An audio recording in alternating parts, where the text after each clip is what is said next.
So hey guys, welcome back to new and another video. तो आज की video में हम सीखेंगे हाउ टू डू शेडिंग। तो शेडिंग पार्ट हम इसमें कंप्लीट करेंगे रेफरेंस पिक्चर को अच्छे से ऑब्जर्व करते हुए। तो चलिए शुरू करते हैं। अब सबसे पहले मैं आई से शुरुआत करूँगा।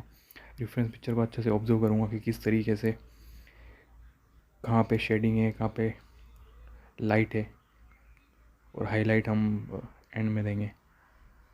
तो सबसे पहले आइज को ड्रॉ कर लेता हूँ, फिर उसमें मैं थोड़ा डार्क करूँगा इसको। एकदम लाइट लेयर बाय लेयर इसको फिनिश करेंगे तो ये रियलिस्टिक बनेगा। सेकेंड आई कंप्लीट कर लेता हूँ। देख सकते हैं आप रेफरेंस पिक्चर को अच्छे से ऑब्जर्व करते हुए, जैसा रेफरेंस पिक्चर में ऐसा मैं ड्रॉ करने की कोशिश कर रहा हूँ।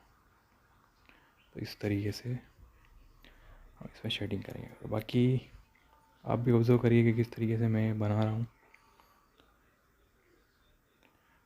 इस तरीके से आपको शेडिंग करनी है, एकदम लाइट लेयर बाय लेयर चलना है, एकदम से डार्क नहीं करना है, नहीं तो वो रियलिस्टिक नहीं बन पाता। हल्का सा शेडिंग करी, फिर उसको स्मज करेंगे, ब्लेंड करेंगे।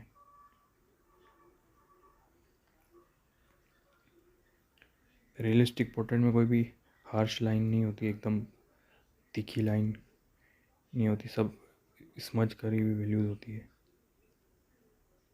तो इस ऐसे ही देखिएगा, ये ब्रश से मैंने ब्लेंड कर दिया। और फिर से एक और लेयर दूंगा। ये स्ट्रेडलर पेंसिल, लाइट स्ट्रेडलर पेंसिल यूज़ कर रहा हूँ मैं फेस की शेडिंग के लिए। तो इस तरीके से आपको फर्स्ट लेयर देनी है, ज़्यादा डार्क नहीं करना है फेस को। एंड में अगर ज़रूरत लगेगी तो उसको डार्क करेंगे। इस तरीके से आपको रेफरेंस पिक्चर को ऑब्जर्व करते हुए पूरा पोर्ट्रेट फिनिश करना है। तो चलिए गाइस, अब मैं एक सॉन्ग प्ले कर देता हूँ और आप देखना मैं किस तरीके से